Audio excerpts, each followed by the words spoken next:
Welcome to Productivity Vybes, a production of the National Competitiveness and Productivity Council. Productivity Vybes is an informative magazine program on what's vibing in the areas of productivity and competitiveness. It's about productivity. It's a vibe. It's innovation. It's about confidence. It's all about creativity. It's a competitive spirit. It's making a difference. It's problem solving. It's data-driven. It's creativity. It's a very positive mindset. It's NCPC, baby. It's a vibe. It's a productivity vibe. The National Competitiveness and Productivity Council, embracing excellence.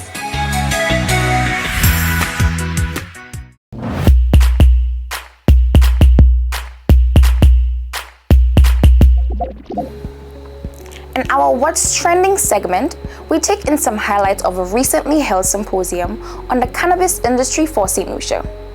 Cannabis is projected to be a catalyst for economic growth and development in St. Lucia with the creation of innovative products for health, nutrition, wellness, construction, and recreational uses. The symposium brought together policymakers and multiple stakeholders to discuss the highly important topic. Cannabis, there it is.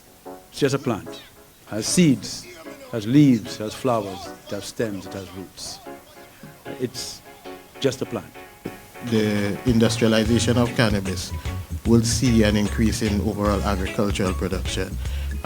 You will see cannabis becoming treated as if it were a normal agricultural product.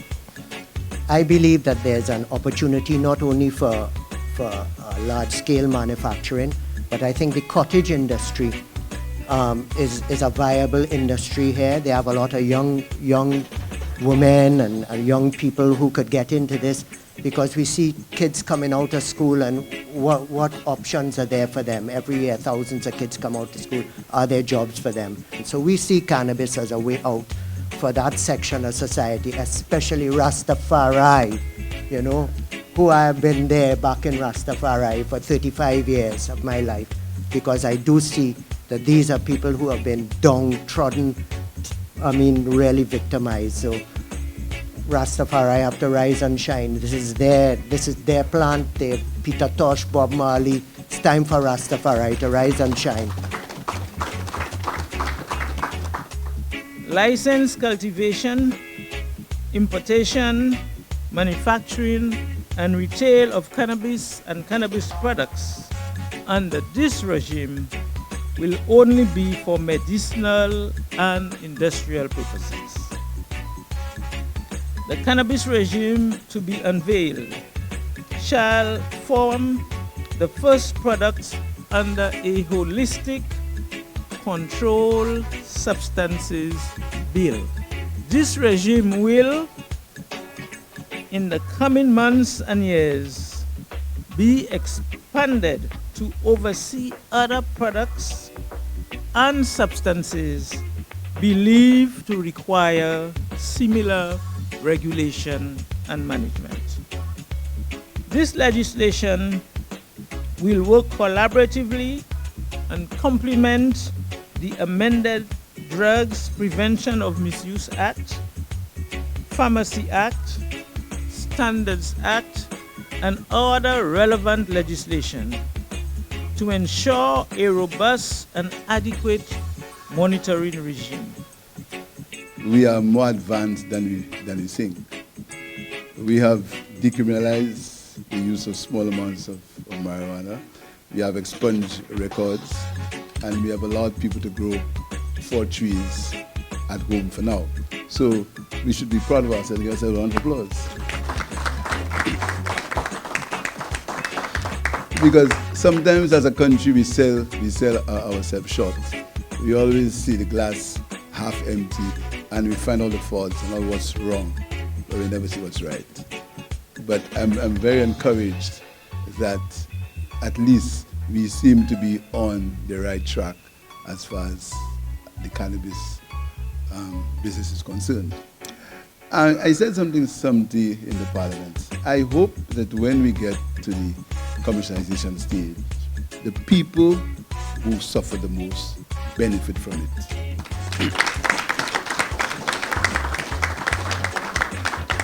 We cannot allow another plantation economy. We can't. We can't allow we grow it and send it away and they send back for us in finished products. We can't allow that. There is a place for cannabis in mainstream medicine. Cannabis is not a panacea that will solve all of our ailments, but it is definitely a useful tool to have in your armamentarium to help people cope. I think there's no doubt about that. And as doctors, our first calling is people's safety and people's welfare. And we must do this essentially at all intellectual and other costs on all of our, if you know what I mean. In other words, we must not be hypocritical about how we treat people. We must treat people where we find them with whatever we can to treat them so that they can have a better, they can cope better and they can have an optimal mental, physical, social space, which is what we call health. A governmental entity akin to what we refer to as a statutory body will be created to oversee and regulate the industry. This entity will be responsible for issuing licenses, among other things. A myriad of licenses have been proposed for the industry, including, but not limited to, various cultivation licenses, manufacturing licenses, dispensary and retail licenses, importation licenses, research licenses, prescription licenses, export licenses, and transport licenses. Cultivators will have the opportunity to cultivate cannabis for industrial or medicinal purposes under a duly approved license. Unless otherwise permitted, all cultivated cannabis will be sold to licensed central distributors. These central distributors will be restricted in number and serve as the point for testing as well as quality and standards control and management. Retail or dispensing of medicinal cannabis shall take place through one or two mechanisms. Class 2 medicinal cannabis shall require a prescription and will be obtained only from Class 2 retailers or dispensers. Class 1 medicinal cannabis will not require a prescription. How can we expect to promote an industry when we starting by stifling the growth of the product we need to create the industry? We have not even started the industry yet, and yet still there are so many restrictions on even the cultivation. To me, we need to ease the restrictions on cultivation so we could have the raw material available for processing.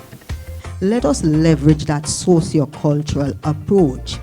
And again, the Commission report says it best. Let us come up with a hybrid and a mixed option. So it cannot just be medicinal till we die.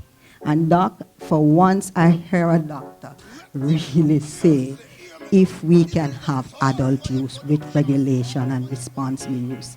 I appreciate you for saying that, because we have medical doctors who don't even want medicinal cannabis, much less.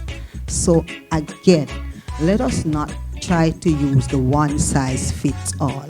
Those licenses, as the Jamaican people talk about, exorbitant. The poor farmers can't afford this thing. They cannot.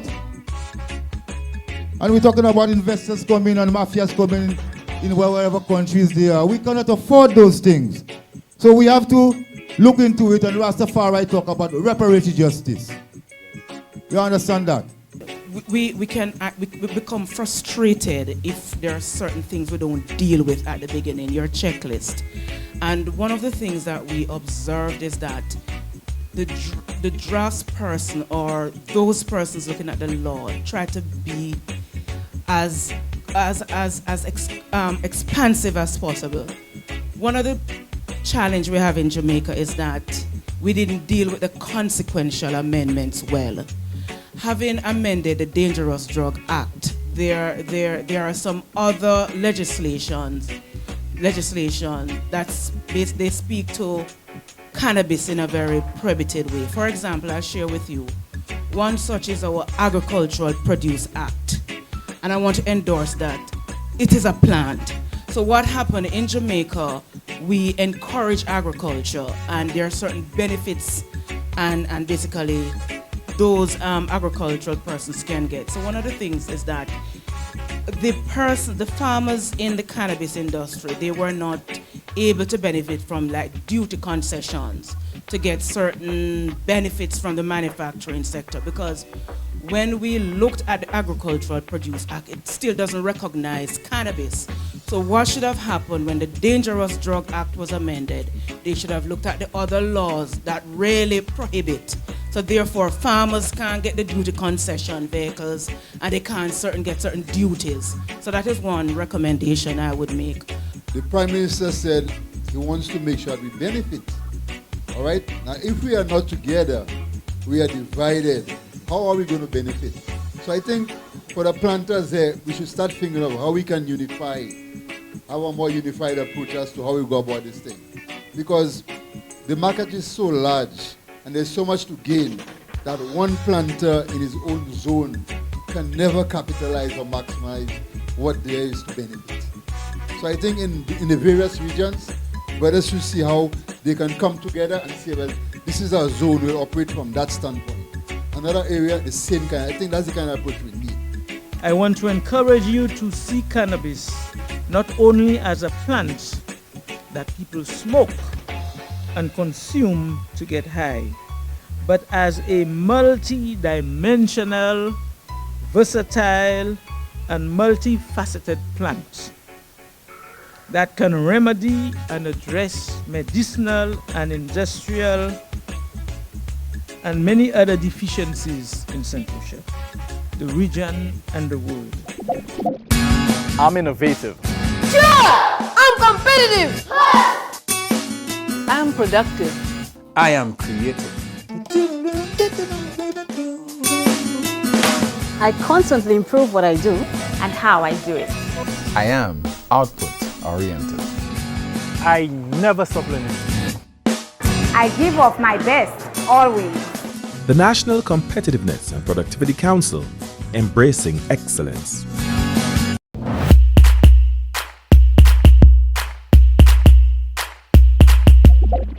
Vendors have for years been experiencing a decline in their sales outputs due in part to the increased use of cashless transactions via debit or credit card payments.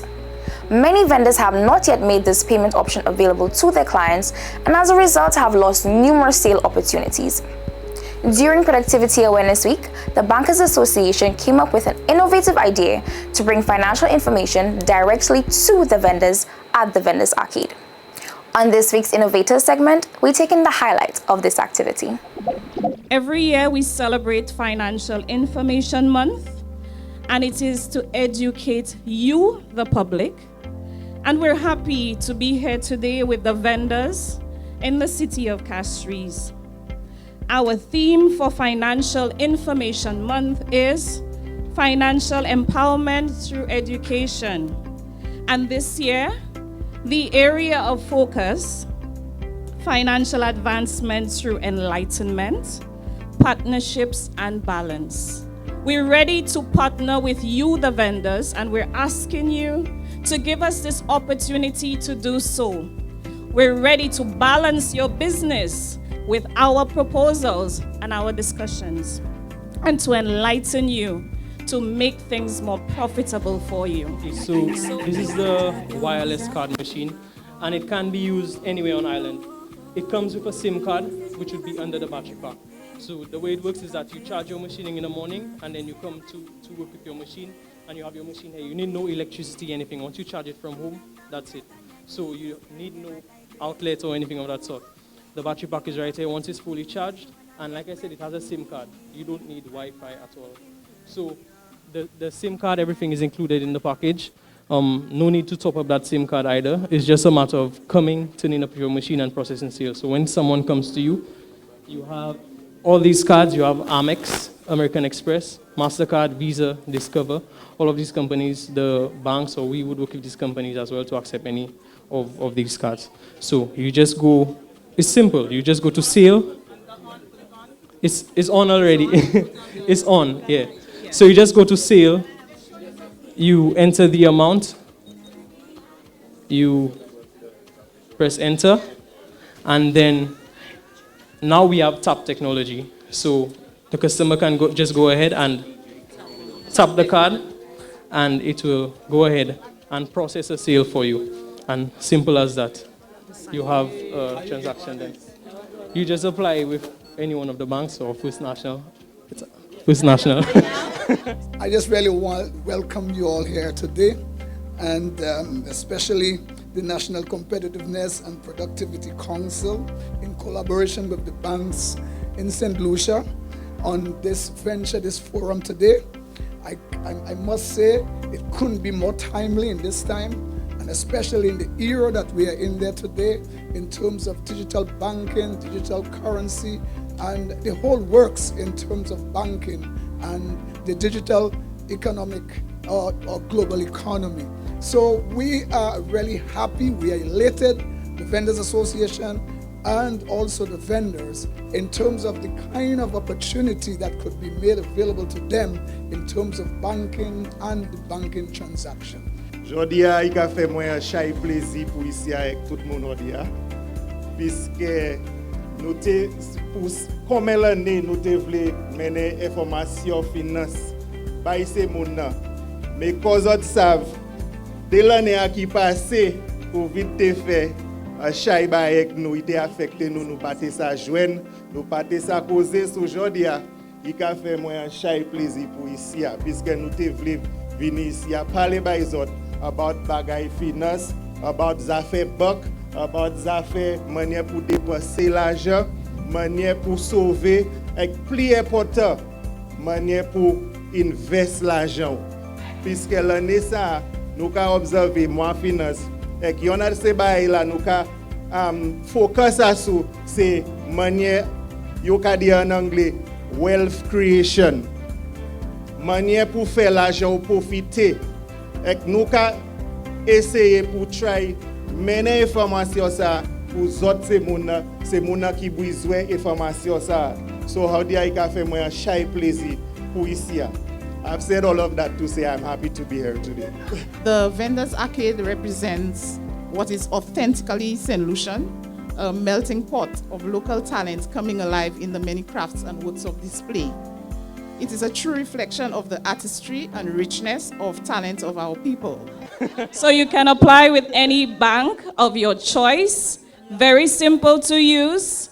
We have security features as well, so we'll tell you what to look for because we do not want you to get into any fraud or anyone to give you cards that are not legitimate. We will guide you as to what to look for to safeguard your business.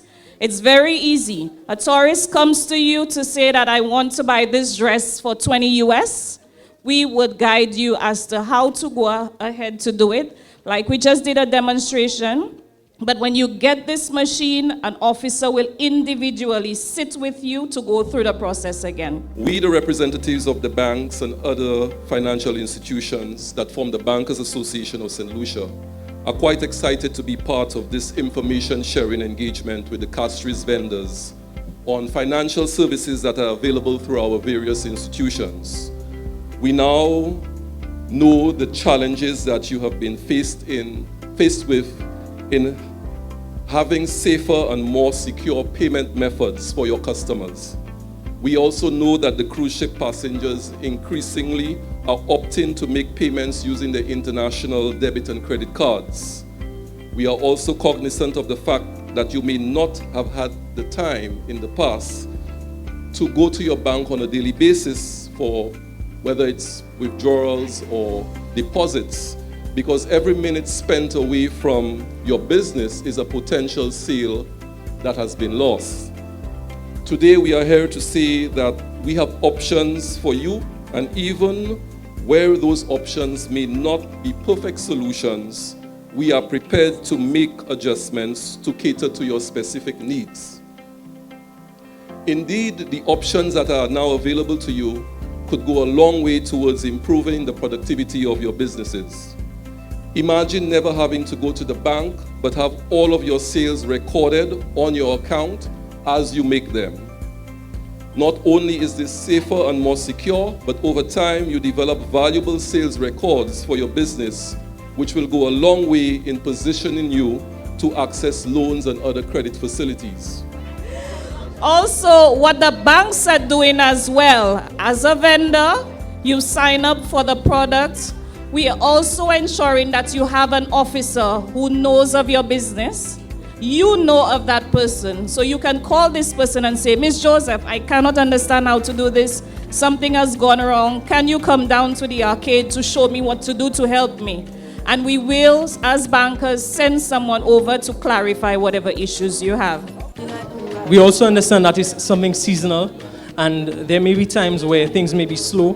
So what we can offer as well is a package where you get the terminal for a certain period, you rent it for us for a certain period. So whether it be September to March the following year, you know you'll need your terminal because things are busy.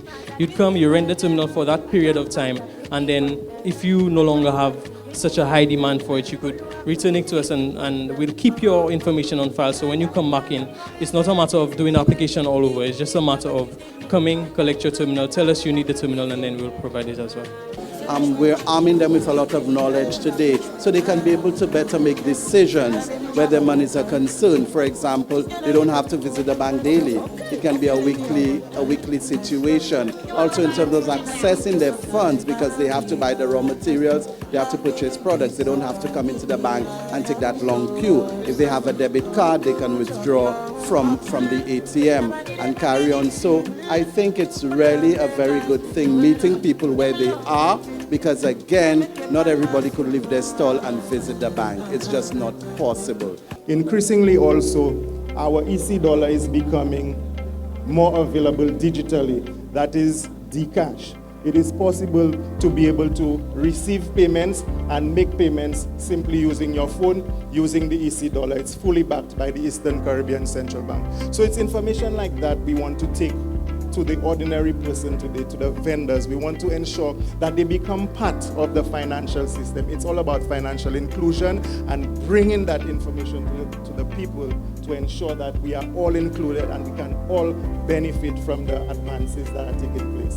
When I heard that the Bankers Association have put up this event this morning, I was overwhelmed, because I'm saying, the cruise ship season is coming along, and in the capacity of cruise arrivals that we're going to have, how are we going to handle it? So I have used the point of sale machine before through Bank of St. Lucia, and it's very, very important. Very important for us vendors to use it, because most times you have persons coming down from the cruise ship or even from on island, and they want to make a sale. And because you don't have these machines available or this point of sales available, you lose money. So as a matter of fact, what I'm saying to them right now is take advantage of the opportunity. Everybody come on board. Listen, don't just come there for the little handouts, but take the information, grab the information, process it, and see how you can use it to your advantage. And I can guarantee you that there are plans in place for the vendors to help them to make things happen for them. Data helps you solve problems. Ever experienced a slow sales month or disappointing product promotion effort? How do you identify where it all went wrong? Tracking and reviewing data from your business processes will help you discover performance breakdowns and provide valuable insights into each part of your process. Whether improving your customer service, increasing customer retention or predicting trends to build your customer base, data will help you identify effective solutions to address your business problems. At Massey Stores, we aim to give you a quality shopping experience, and data is critical to achieving this goal. ProTool. Measure the performance of your business with ProTool. Brought to you by the National Competitiveness and Productivity Council.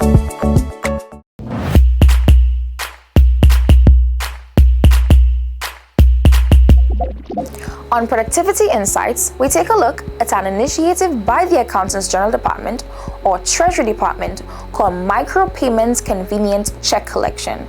This initiative is hailed as long overdue by parliamentary representatives, but vital to improve access to payments, build resilience and equity in the delivery of government services to residents of Soufrière, Vieux-Fort and environs. Let's take a look at the highlights of the launching ceremony.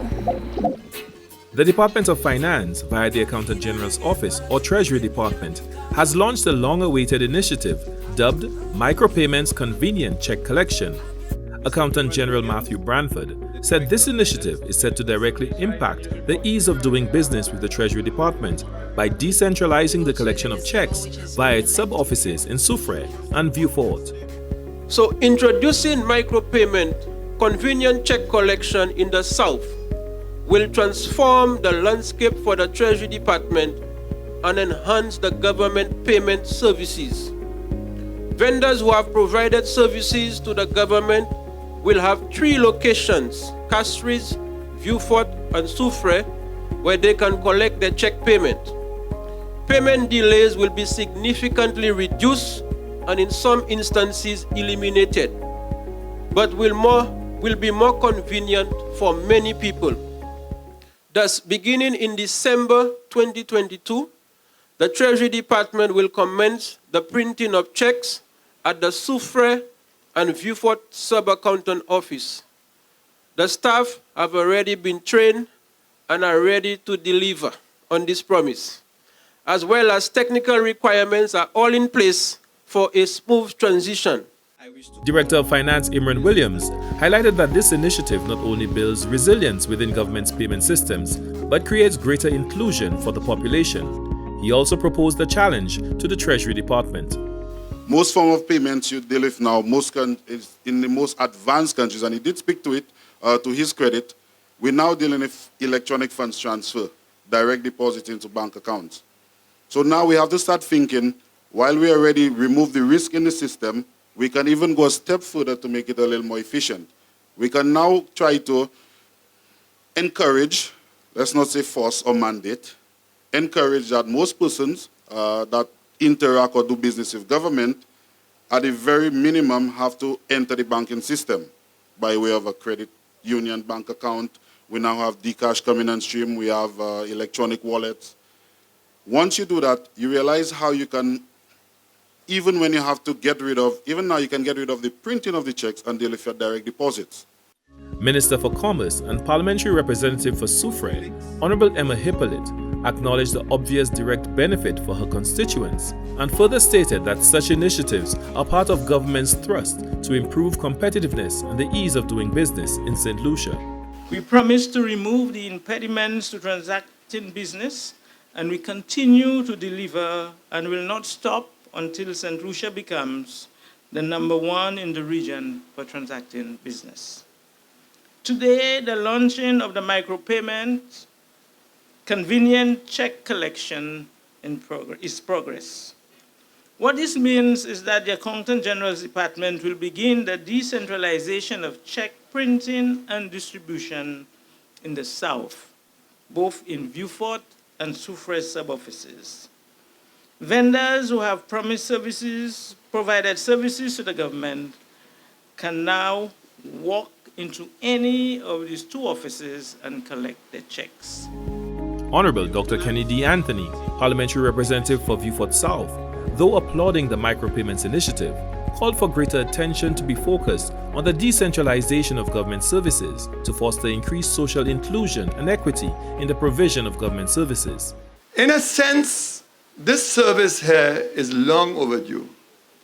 as much as I compliment the Treasury Department and the Accountant General's office, and I congratulate them, let's face an inconvenient truth. It's long overdue. It should have happened a long time ago. But you know what?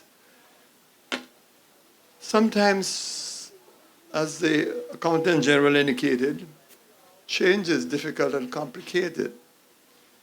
And we create artificial barriers as to why we should not do things, why we should not make a difference, or why we should not change things. It really requires a fundamental change in the mindset of those who manage our affairs and those who manage our businesses, those who manage the delivery of services emanating from the government.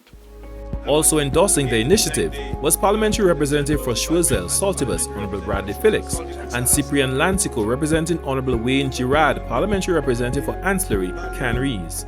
First, let me commend and congratulate the Accountant General's Department for this long outstanding initiative.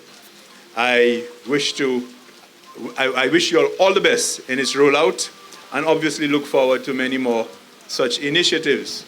You know, we've been speaking about decentralization for a very long time. And with the introduction of the DigiGov platform, you know, we've seen a lot of advancements and improvements in how the services of government are, brought about to our people. In fact, only this week I was telling somebody that many people still are not aware that you can renew your license, your driver's license online. And so there's a lot of that sort of education that the Accountant General, the government departments needs to do, because a lot of people are not aware of some of the services that can be provided.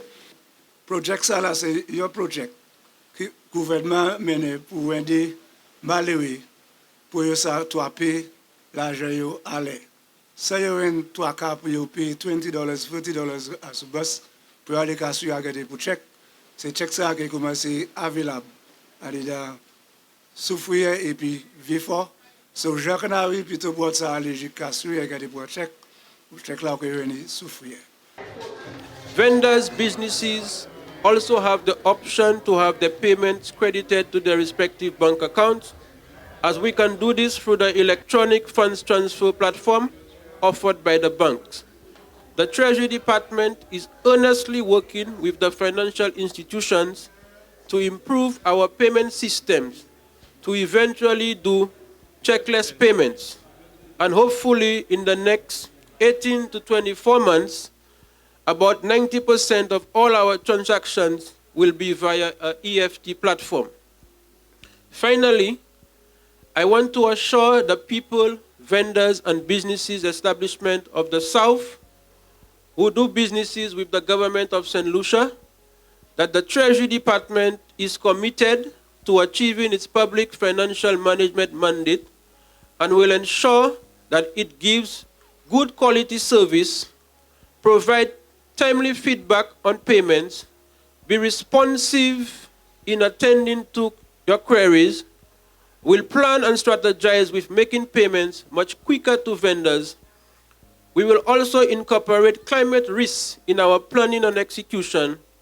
We'll continue the decentralization of key services to the benefit of all, and we will capitalize on the use of technology to deliver on the government goals. This brings us to the end of another episode of Productivity Vibes, the NCPC's monthly magazine program on what's trending in the areas of national productivity and competitiveness. Send us your ideas and suggestions for upcoming programs at stluciancpc@gmail.com and follow us on our Facebook and YouTube pages. See you next time.